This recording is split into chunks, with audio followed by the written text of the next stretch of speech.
Well, well. Don't see anybody in here yet, but I'm here, and Nellie's here with me, and we're live, getting down to business. So I don't put the lavalier on. I'm gonna do it the old-fashioned way. Hook it right to my chain. It works like that just fine. All right. So we don't have anybody on.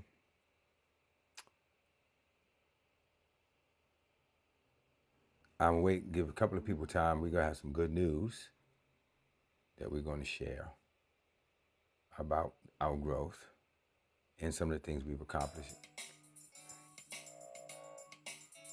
She's calling me doing.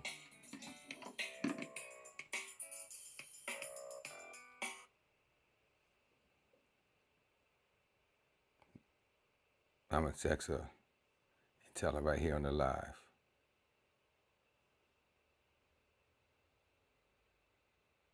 Something popped up on my screen. Why? Why did you pop up? What'd you get up there for? So Edward, tell me you're hearing me. Tell me you're hearing me well.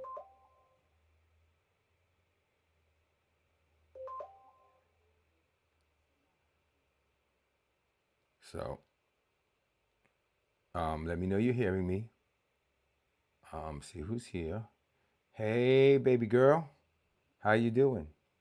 I'm waiting a little bit, trying to give people some chance to get up in here. We can start talking about some things, sharing some current events and things like that. How you doing today? Hope you're doing well. Spoke to your son a little earlier. Who was in my living room?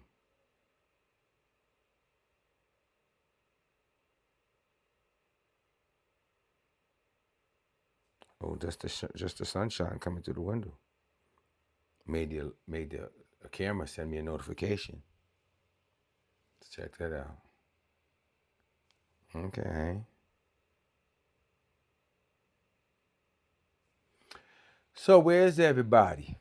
Where's the team? Where's the crew? I see my baby's here.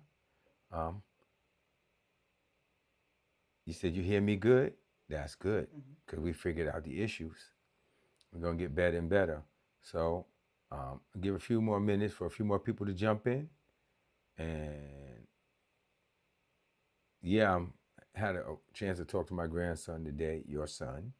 And it was a very fun and interesting talk. He's definitely an old soul. He always has been, but he's definitely an old soul for sure. Great. So, look at that. You know what I need? I need some water, my lovely assistant. My throat is so dry right now. Wait, oh, there's water here. Did you give me this now? Oh, this the old one? Oh, yeah, that's the one with no straw in it. Okay, let's see. I hope it's clean water. Yeah, I put that in there yesterday.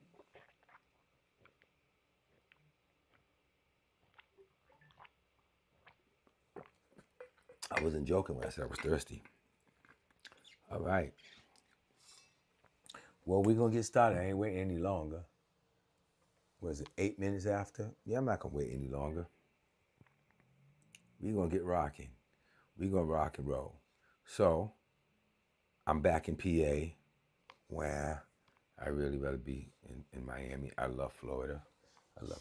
I love it a lot. I can't marry it, but I will get married there, which is as close to marrying Florida as I can get. Anyway,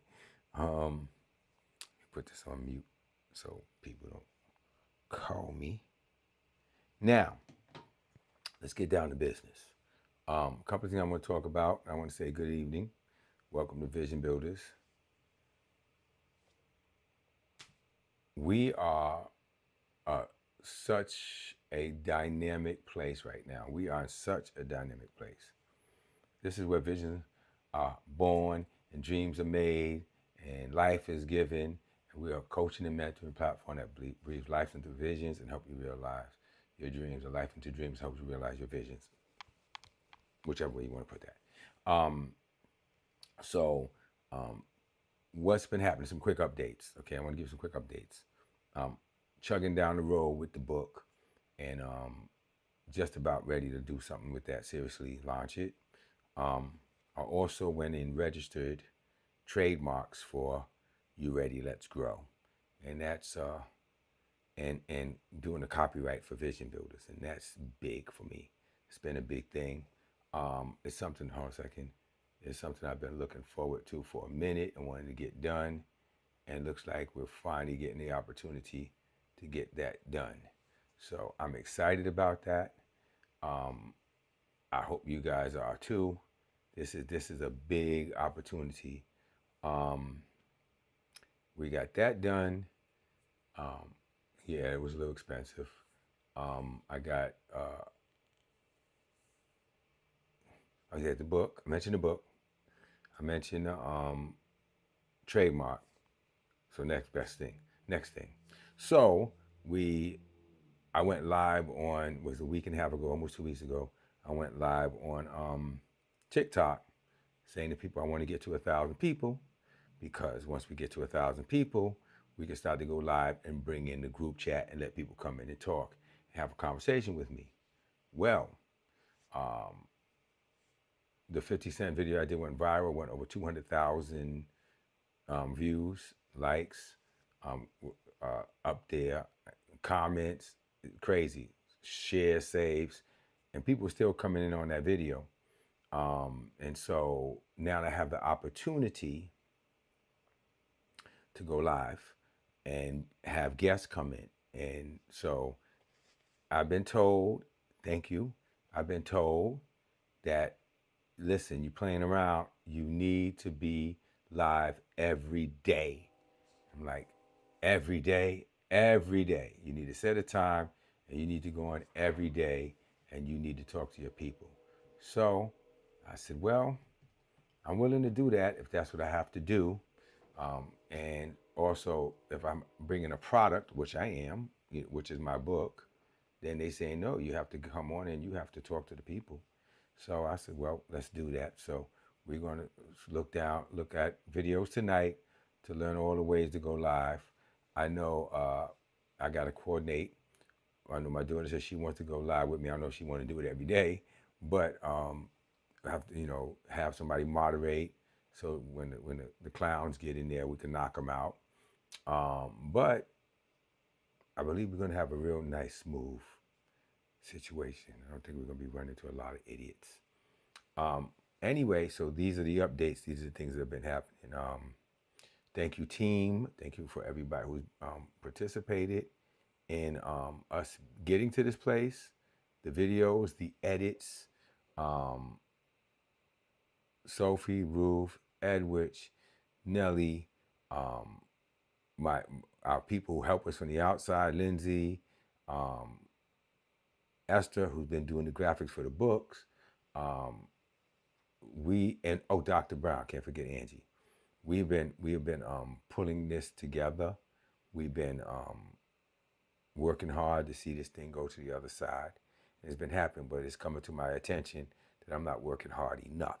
And hard enough means people saying, no, you got to get on there live regularly, like regularly 4 or 5 times a week.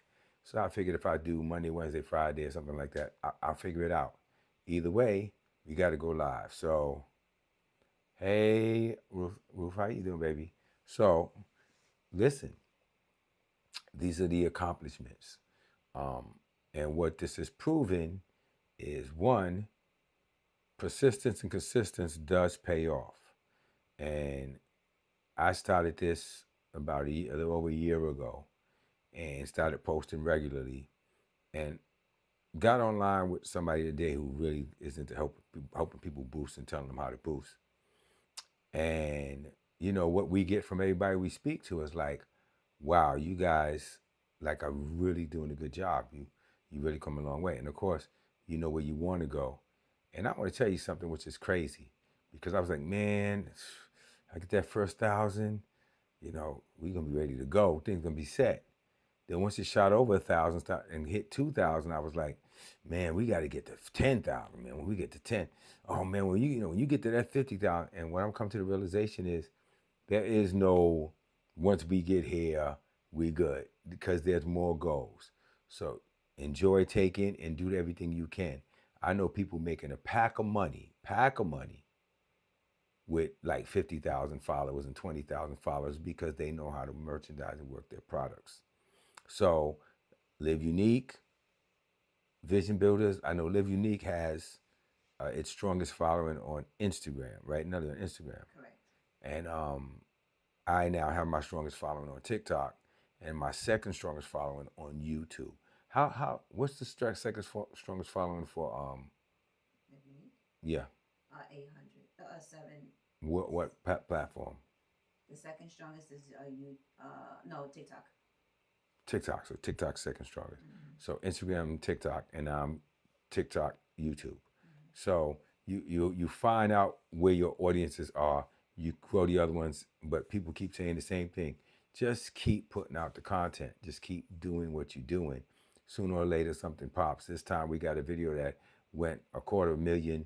Next time we'll get a video that goes, millions. And it just happens like that. But still, you got to keep going. You don't rest on that and go, I got a viral video, I'm good now. Because the people are not going to look for you. The algorithm has to push you to them. And the algorithm pushes you to them because one, you're engaging, you're engaging. Two, you're continuing to provide content that the algorithm will push.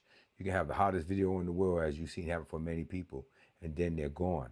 Why? Because people don't go looking for you realistically.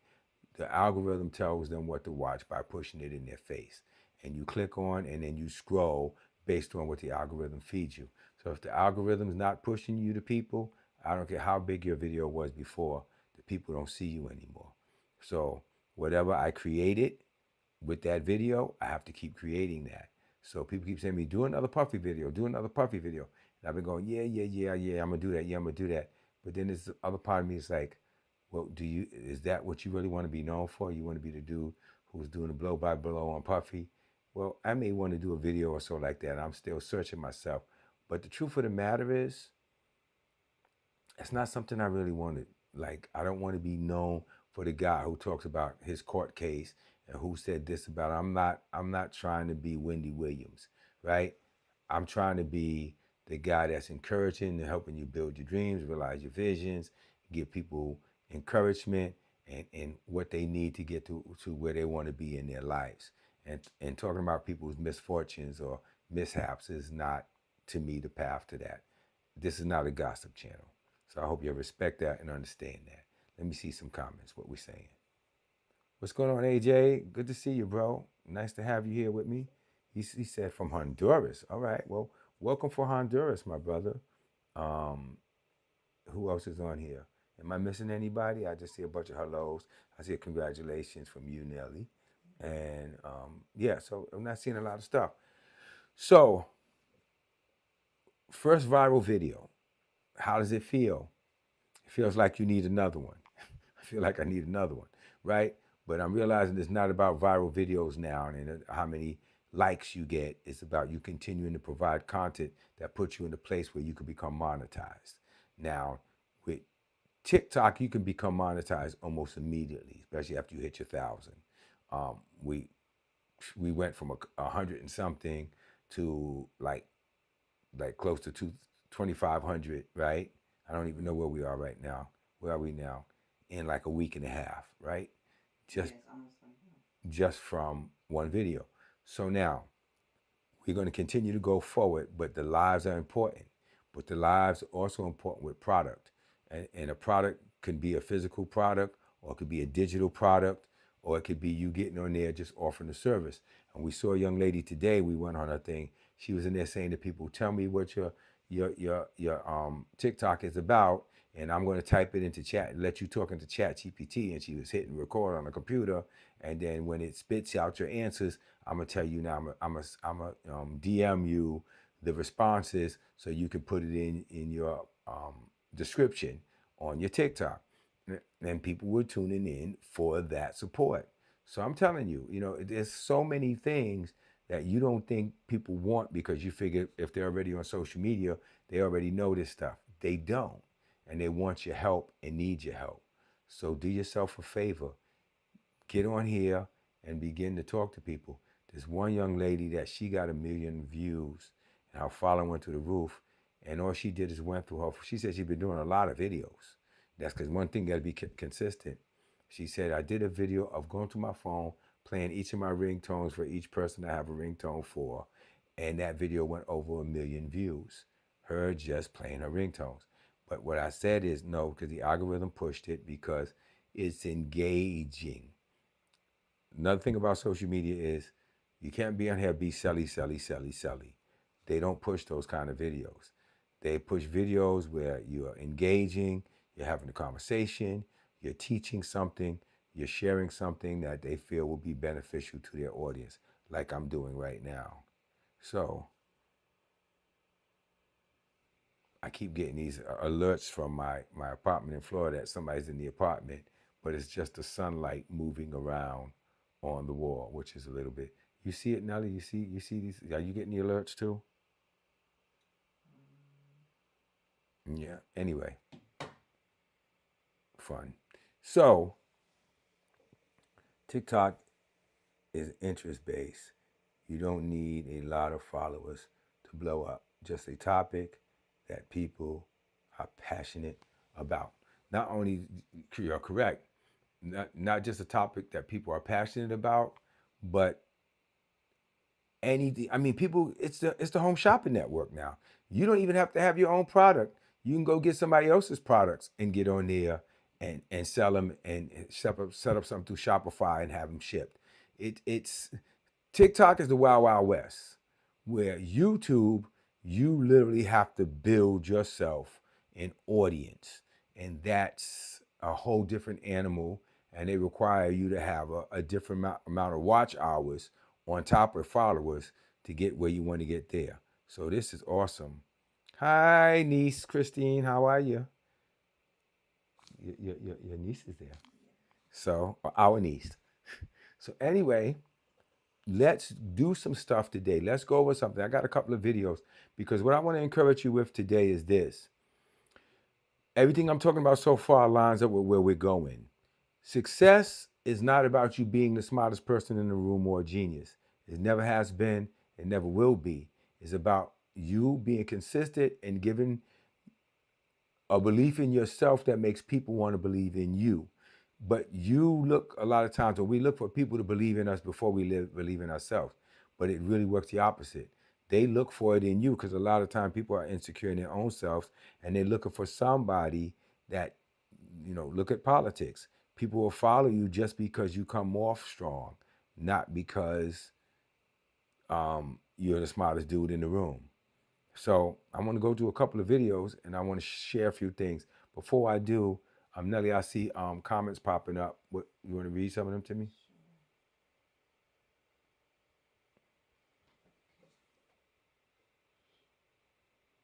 Oh, so Esther just came in the house. Talk up. Okay. No, it's just let me see, AJ. Okay, so you already met AJ. Okay, so Christine says she's good. AJ also said affiliate marketing will be interesting to see how tariffs affect TikTok shop. That's a good point.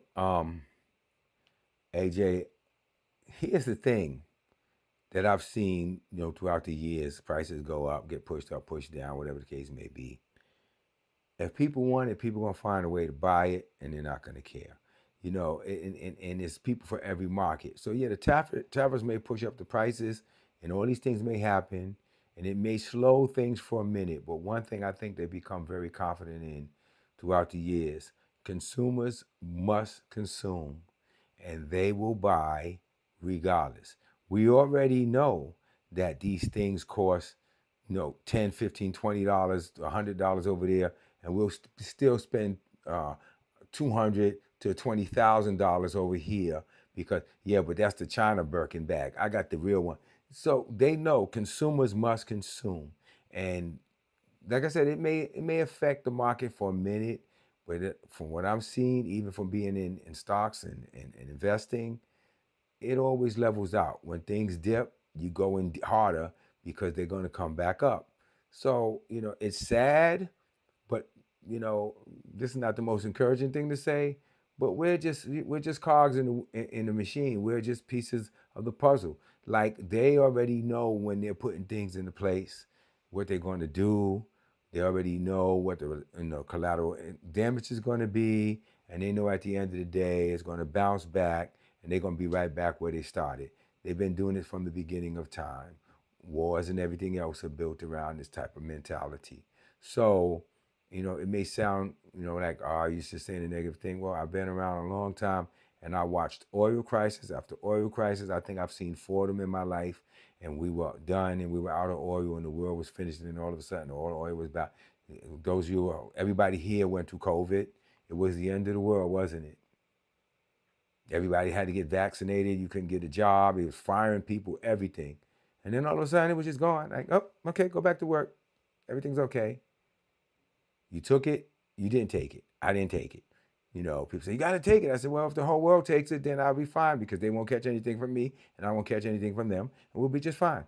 I'll be okay. I've been through enough of this to see that at the end of the day, you know, the band plays on.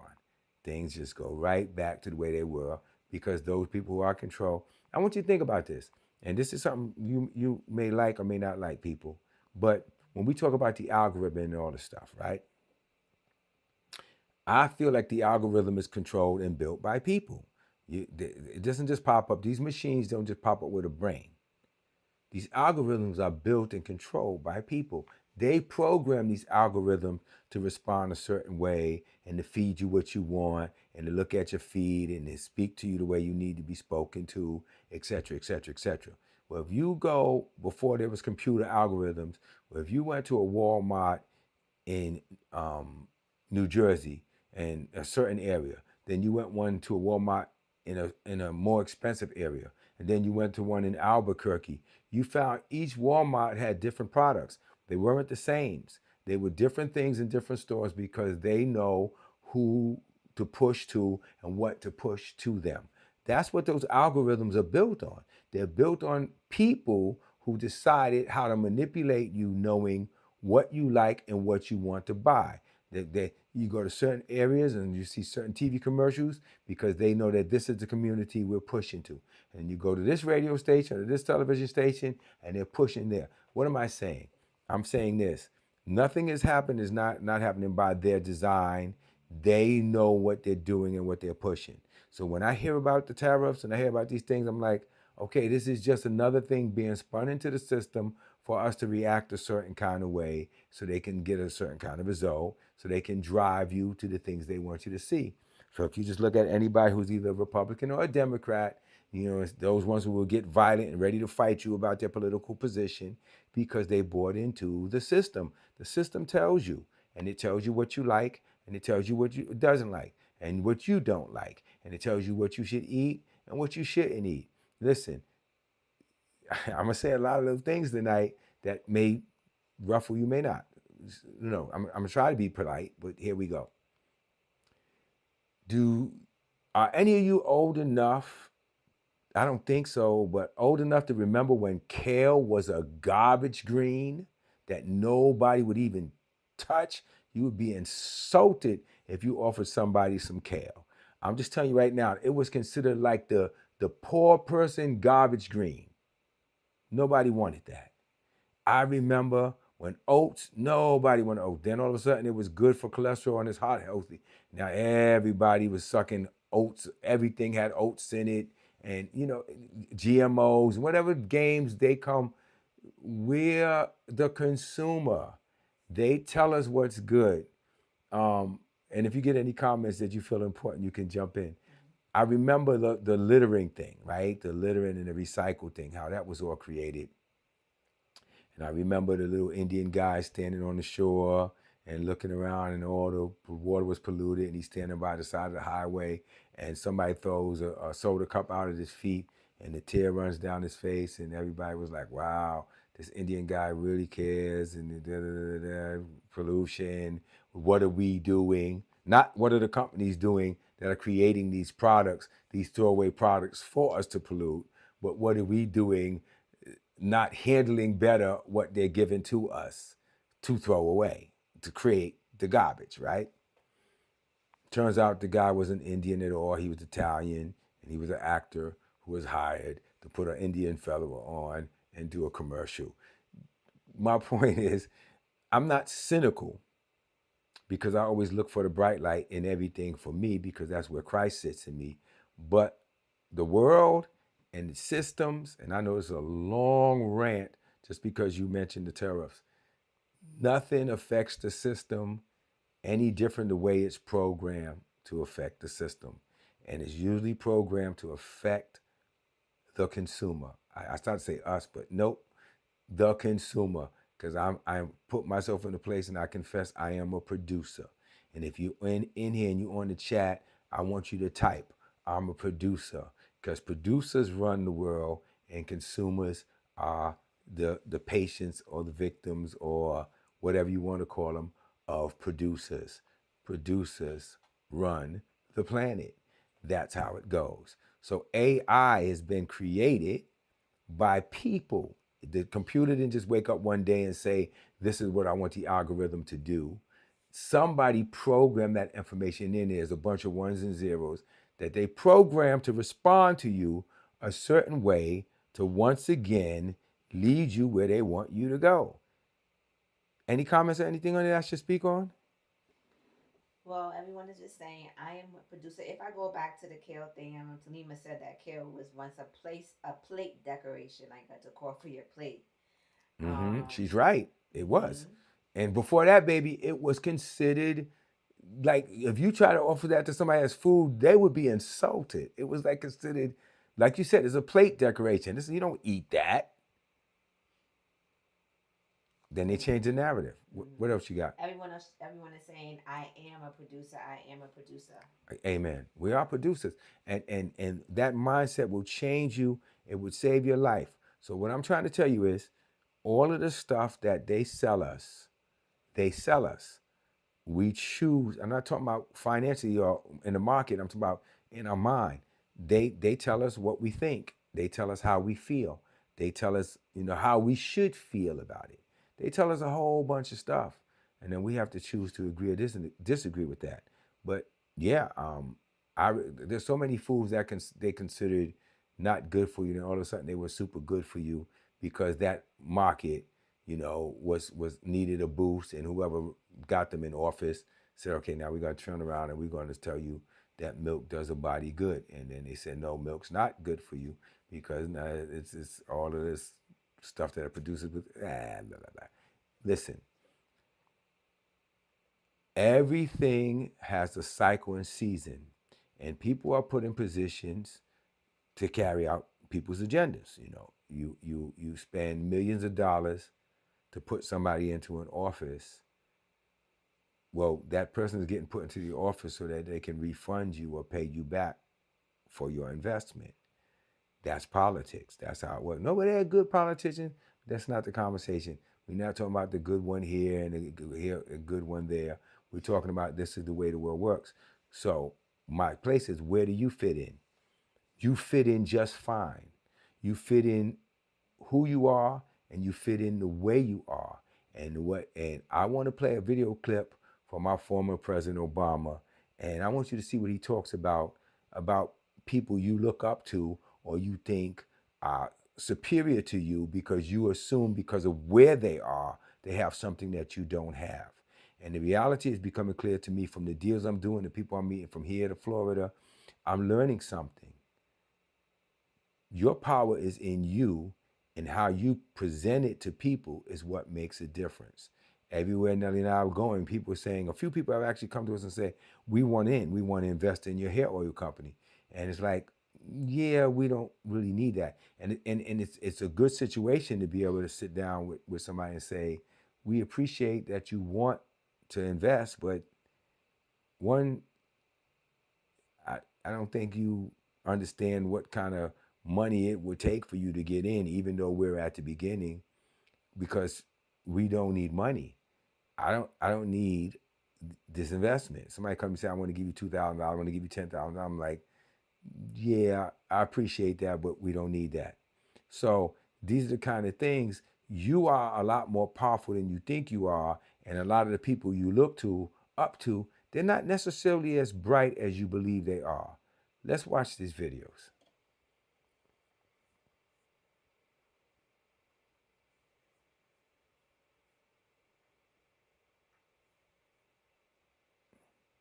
Smart, amazing world leaders, and there's some fools running countries.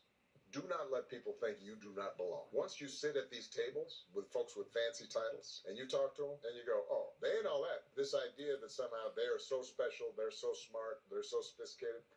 Not really. They've been exposed. They've been given the confidence of feeling like they belong. But if you sit down and talk to them, turns out that's my point. And the benefit for Michelle and me, because we came up, and at each stage, you go to Harvard, and wow, it's Harvard. And then you find out, oh, Harvard's full of some fools and people that you would not put in charge of anything. But they're there, and there's some really amazing, brilliant people too. And then you go to the U.S. Senate, and you look around, and everybody's represented: smart people and dumb people, good people and bad people. Now suddenly you're meeting at the group of 7 world leaders are all in a room, or the United Nations. And oh, same thing. Turns out that there's some really smart, amazing world leaders, and there's some fools running. So he says some smart world leaders and there's some fools running countries. Listen, this is a man who was in the position of positions as high as they go. And what he's saying is these people are not that bright. A lot of these people that are running these countries and doing these things are not as intelligent as you think they are. These people are not that bright. Now, you can do two things with that. You can say, wow, so these people are stupid. Or you can say, okay, so what he just said to me was, excuse me, let me get my screen over here. What he just said was, wow. So then I could run a country. I could manage a multi-billion-dollar business. I could be in that position because he's saying it's not about you being the brightest person in the room. It's not even you being the most qualified at times. Sometimes it's just about you having the confidence enough to present yourself in a way where people think that they benefit from what you have. And even though you don't give it value, there are people that need what you have the way you have it. Give me some comments in there and give me a thumbs up if it spoke to you. Some hearts, some something. Let me see what we got here. I just see a bunch of I am producers. This is great. Okay. But I hope you feel what I'm saying here. Don't I usually say don't let other people judge you, but what I'm learning to say is now is don't judge yourself too harshly. Sometimes we can be so hard on ourselves. And Edwidge, I mean, I know y'all got you on the line here. I have Nelly turn you up if you want to say something. But this is some interesting stuff and powerful stuff. But I want people to get this. The simplicity of it all is you don't have to be the brightest cookie in the brightest cookie in the pack. You don't have to be the brightest person in the room. You don't have to be anything other than equipped enough in yourself to know what you present and how you present it. And people look at me and they think, well, this guy has no insecurities. Well, yeah, keep dreaming, right? Because we all deal with it. We all, especially when you're ambitious like I am, every time you accomplish and everything you accomplish, you always feel like there's something more that you could have done or should have done or further that you need to go. Accomplished people always feel at some point and in some way kind of insecure. You'd be surprised when you talk to them how often you see that these people like sometimes feel like, how did I get here? I don't deserve to be here. You'd be amazed at how many wealthy people question where they are and how they got there. It's incredible. Um, Okay, so Ruth said, Hold on, Edwidge. Go ahead, Nelly. okay, Ruth said we can be our worst critic. Indeed. And Christine said yes. And then Christine also said, we need to know who we are and what we carry. It's the truth, though. It's the truth, though. And Christine and Ruth, I say to you, that's an ongoing journey. It's not like you say, okay, I got to this place, I knew who I am, and I know what I am. Park the car, turn off the motor. No, that's an ongoing. You just keep getting more gas and you keep going with that because every level requires more information. The more you know, the more you realize you don't know.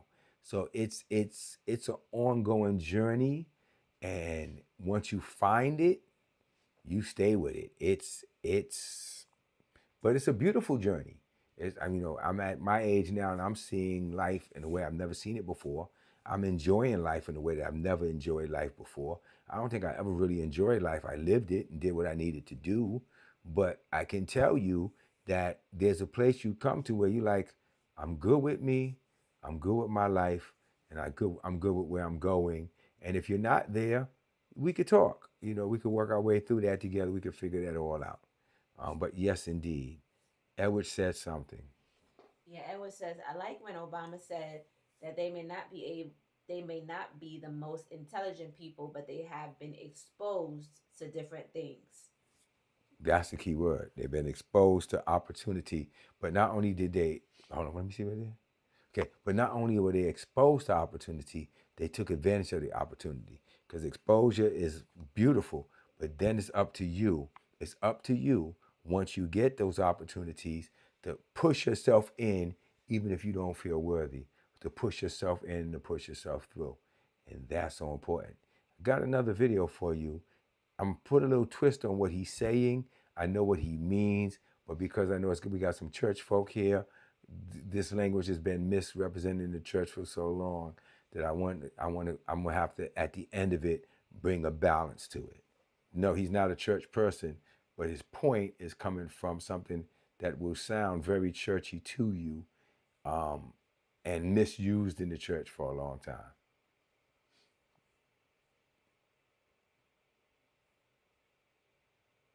Doses of pain and suffering.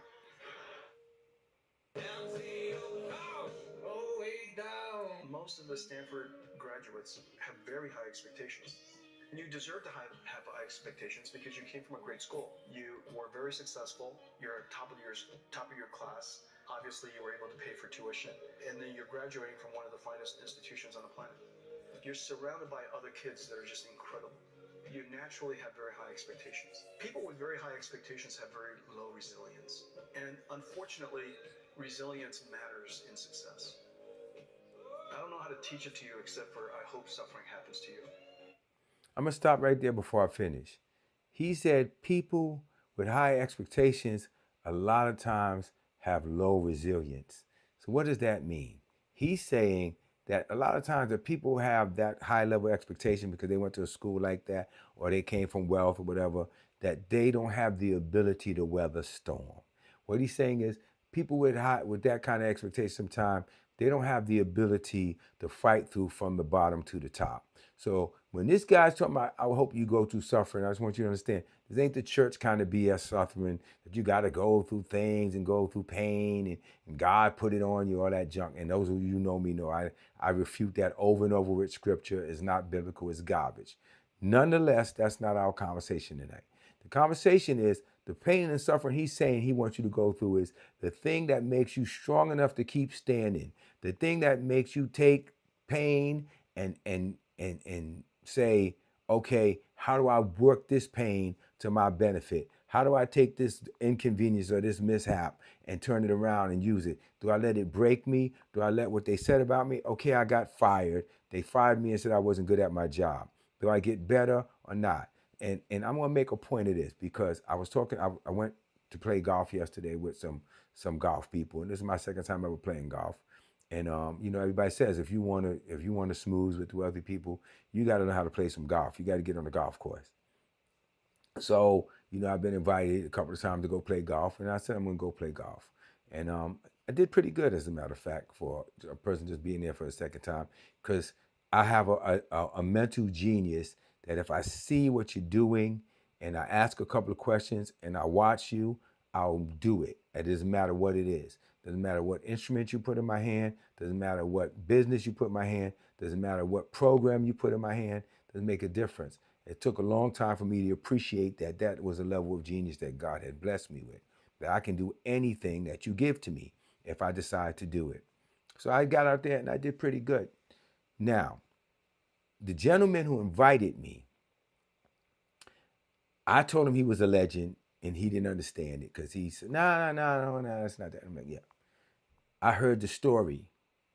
You came to this group of people some years back and you played golf with them, and you were so bad that they teased him. It's not a young man, he's an older man, like around my age. They teased him. So he took himself to Miami, joined the very high end, and spent a lot of money to become a better golfer. And then came back the next year and whipped everybody's behind. Now, they talk about that. That comes up in conversation. Oh yeah, no, this guy here, he's, he goes for blood. And I said, that's a backstory for like a Batman or something, like, you were wounded and hurt and now you came back and avenged, the little guy. Listen, this just goes to show. I said, how long did it take you? And he said, just 1 year. So that means between the time they made fun of him to the time he saw them again the following year, he was better than all of them. And my point is, walking around playing golf with him, and he's giving tips, turn like this, do this, bend your legs to the spread out that. I watched him. He didn't give me a lot of advice. He was giving another guy more advice than he was giving me. And I was feeling some kind of way about that. Like, why isn't he like telling me what to do? So it was one putt that I needed to do for a closing, and we all had to do it. And I came to it, and I watched how he instructed the other guy. He didn't get it, and I saw what he did, and I did it, and I nailed it.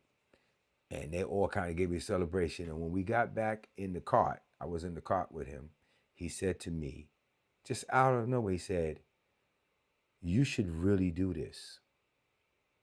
You have something. You have a gift for this. I think you would do very well with this."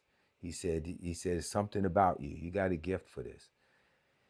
And I wanted to be complimented, but I stopped and said, because of where I am right now, he's right.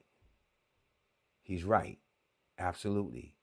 There's a lot of times you thinking being humble, you're shooting down who you are, but you're great. And so when this man is saying, I want you to go through some suffering, he's saying, I want you to go through enough that your skin becomes thick. I want you to go through enough that it makes you resilient and make you fight and not give up when you push down or knock down. I want you to have enough spiritual fortitude in you that if somebody hurts you, you don't harden your heart. You just let your heart stay soft and you let your skin get tough. This is what it's all about. And this is what I'm learning in this phase of my life. So many things would hurt my feelings before that don't now. There's so many things that I could say to people and correct people and whatever that I don't even bother now, because I'm in a place now, like, I'm good where I am. And if they're good where they are, I'm good with them where they are too. But I embrace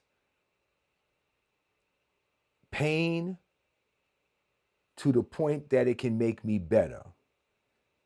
Let me see if I can bring that home to you practically after I finish showing you this video.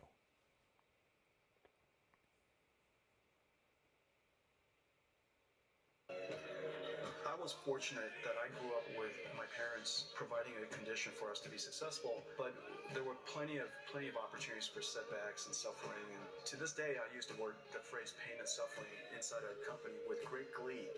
And the reason, and I mean that, boy, this is going to cause a lot of pain and suffering. And I mean that in a happy way, because you want to train, you want to refine the character of your company. You want greatness out of them. And greatness is not intelligence, as you know.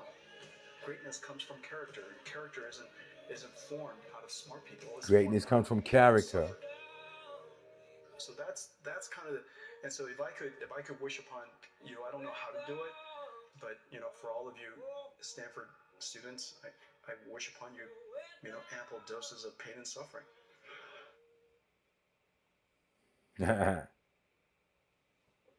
Come on. So taking that for what it is, he said, I want you to go through some kind of pain and suffering.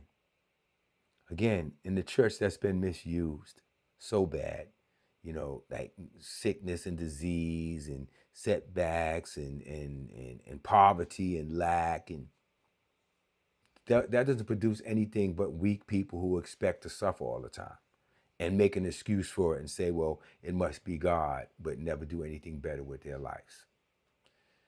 I'm going to give you a practical example that I think everybody can relate to. How many people here, if you don't now, have gone to the gym and went to some kind of exercise ritual or routine? How many? Give me some likes, some hearts and stuff too while we at it. Kick the algorithm up. Make some comments. And you'll need to get more active in the comments if you want me to keep doing these broadcasts, because I will stop. So how many of you have gone to the gym and really focused on, at some point in your life, going to something and you had to change your diet, you had to get in there this many times a week, and you had to do, how many of you have experienced that? In doing that, are you not welcoming and inviting pain and suffering? Isn't that what you go for? Now, I go to get pumped, but you know you're going to wake up sore. And you know you're not going to be able to move your arms or your legs or whatever a little bit for a while. You know it's going to inconvenience you. You know that it's not going to feel good to your flesh immediately. Am I correct? Have you gone on a diet? That means you have to torment yourself in a way that I can't eat this and I can't eat that. And and this is a process of pain and suffering that those who have strong enough to stick with their diet or their workout routine, you choose this. Nobody's making you do it. You don't believe me? Looking around at all the fat, unhealthy people. That's why they're that way, because they choose not to suffer. You choosing to suffer, and you choosing to buffet, or as the Bible says, or beat your body into submission.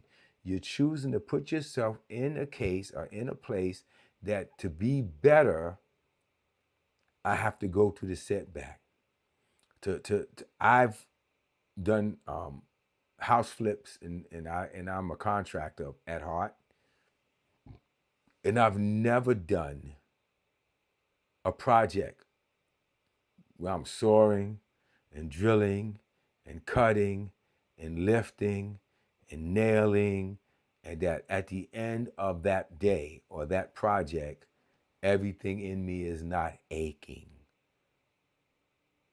You've chosen a form of suffering because you overlooked the suffering for the outcome. You accepted the discomfort as a price to win.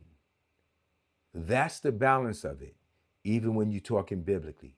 It's, I'm willing to buffet my body. I'm willing to say no to my body. I'm willing to tell my body, you're going to do this thing that you don't want to do, that makes you uncomfortable, because you have a result in front of you, and that result is your driving force. I want you to listen to me real close what I'm saying to you.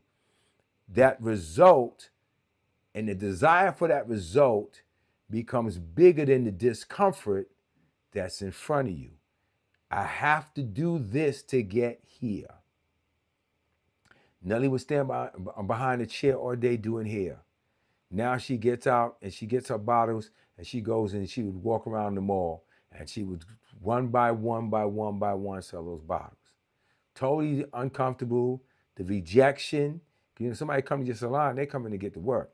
Now you go in there and you got to get notes. And Nellie, I watched you. I saw you shrink or tighten up when people would in the beginning would say, no, get away from me. And, or just kind of shun you off and walk past.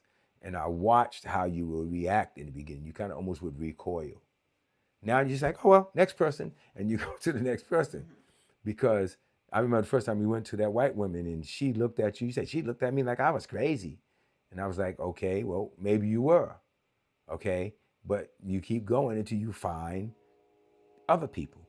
And so you invite yourself, whenever you strive for greatness, to put yourself in a place to be uncomfortable and to be rejected and to be looked at funny and to be laughed at. It comes with the territory.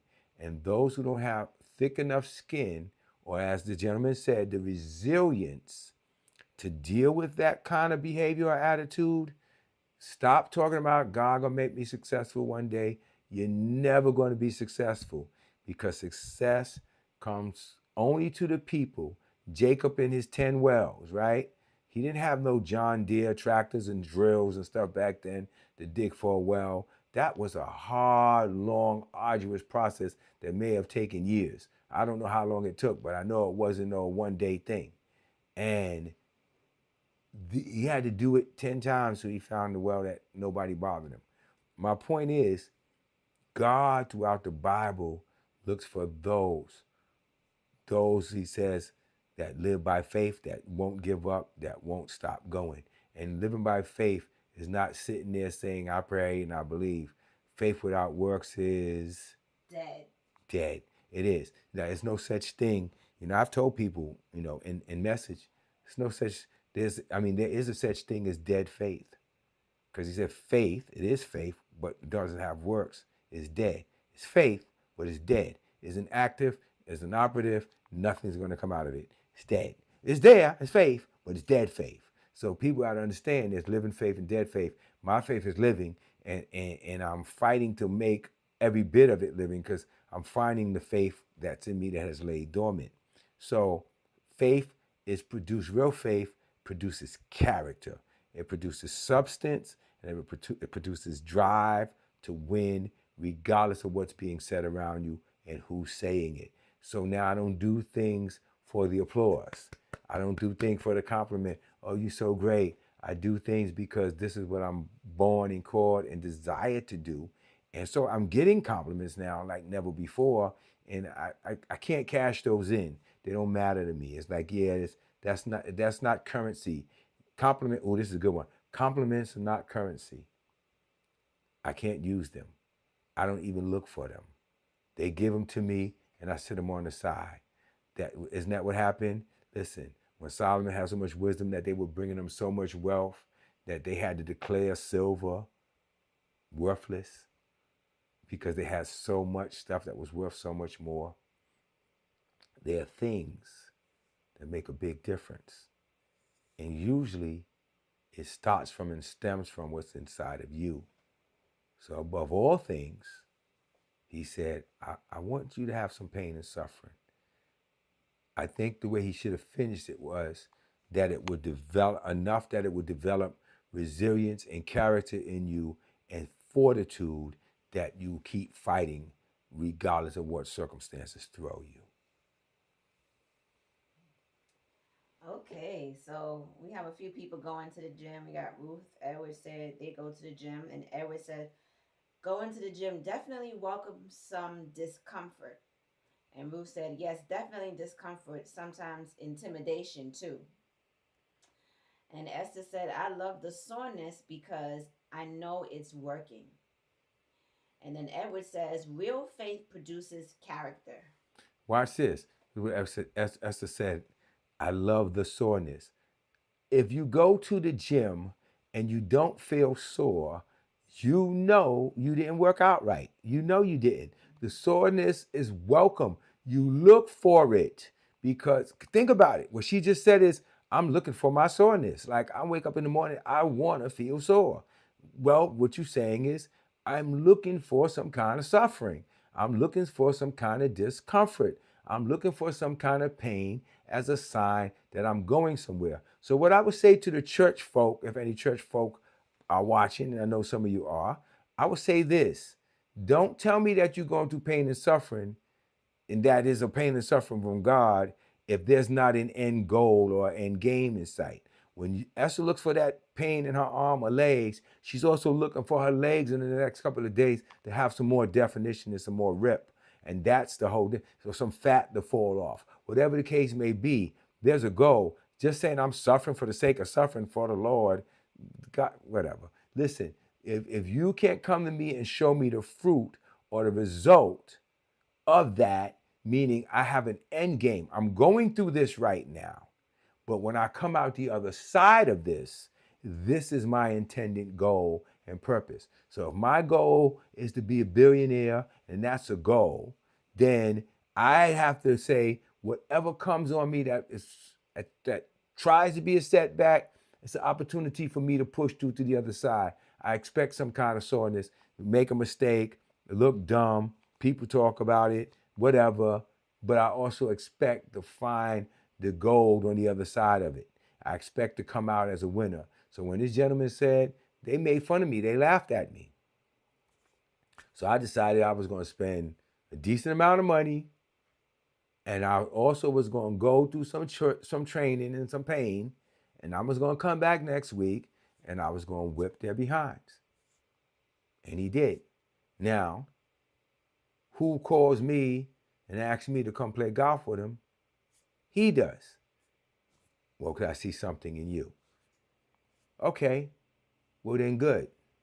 Bring on whatever that was. I came in last night, and literally I think about 8 or 7:30, 8 o'clock, I fell asleep and I slept because, with clothes on and everything, I just conked out because literally we started playing golf from, what was it, 11? 11 to like 7 at night, 6:30, something like that. Didn't even notice how long it was, but toward the end, last couple of holes, 18 holes, you just don't know, man. That's a lot of walking and moving and swinging and getting in and, oh boy, calluses, whatever. My point is, I go roller skating. Same thing. I come in, every part of me is aching. I enjoy it though. And I'm in the gym because I have a motivation now. Yeah, I want to be more fit. But I want to be more fit because I want to be able to do some of these spins and dips and stuff on the roller skates that my body won't agree with me right now. My mind is saying, I like that. I want to do that split. And my body's like, yeah, you do that and that's it. You're going to be in that position for the rest of your life. So I have to do things now to prepare myself so that I can do that split.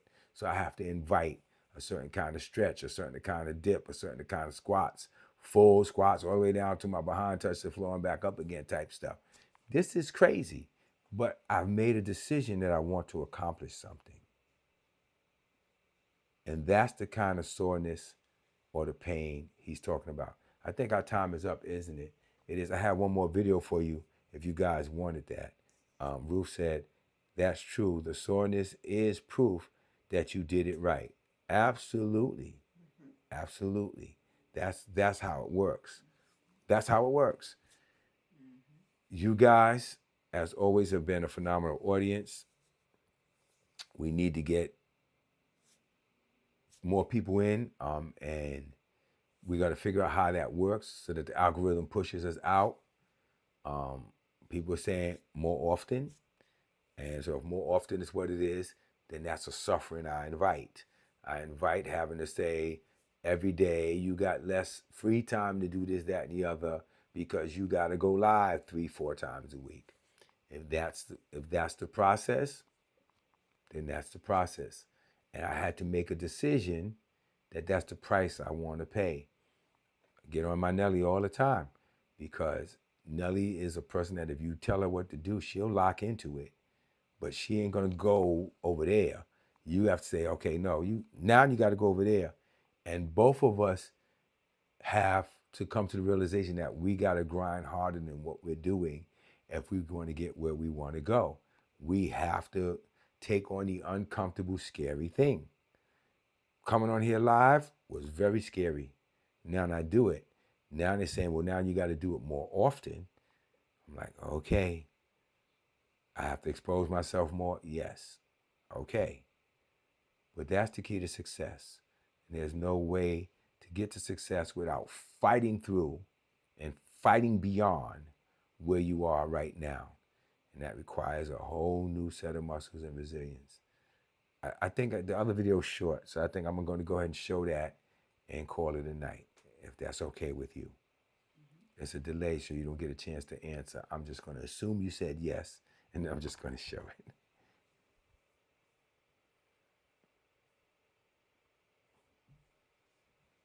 It may not start from the beginning because I had it planned, but we'll just work with it. When you're no longer a thirst trap, that's when you'll have gallons of water.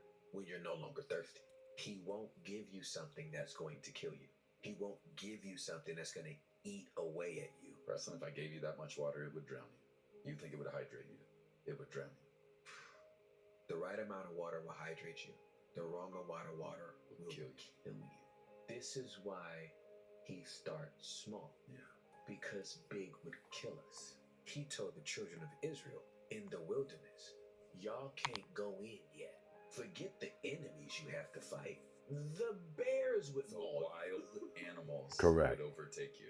We ain't talking No. about the Jebusites, No. the Canaanites, the Havites, the Amalekites, the Ammonites, Noites have even come up yet. The bears would kill I can you. only give it to you a little at a time. The mountain lions would Or murk the you. animals would overtake you. You better kiss small in the mouth. Thank you for You better small thank- and slow. You better thank God for small, because big will kill you. And it's always started small.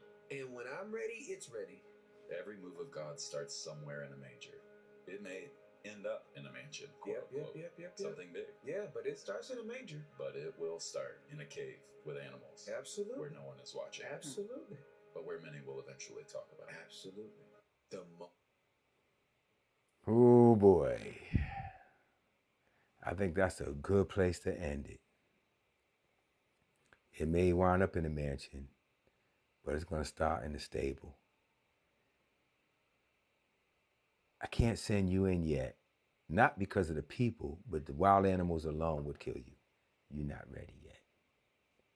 Now, what do you think they did when they sat outside and said, well, let's sit outside until God says we're ready? No, they went and practiced bear and lion killing and taming and beating and fighting because that was the word. You go in there now, the animals will kill you. So we're going to sit here in our little comfortable place until we learn and practice how to subdue the wild kingdom before we go face the real enemy. And that is where the power lies. Slow and steady. He said, you better kiss small in the mouth. This is some real powerful stuff. I hope you got something from it. I know I did. You ready? Let's grow.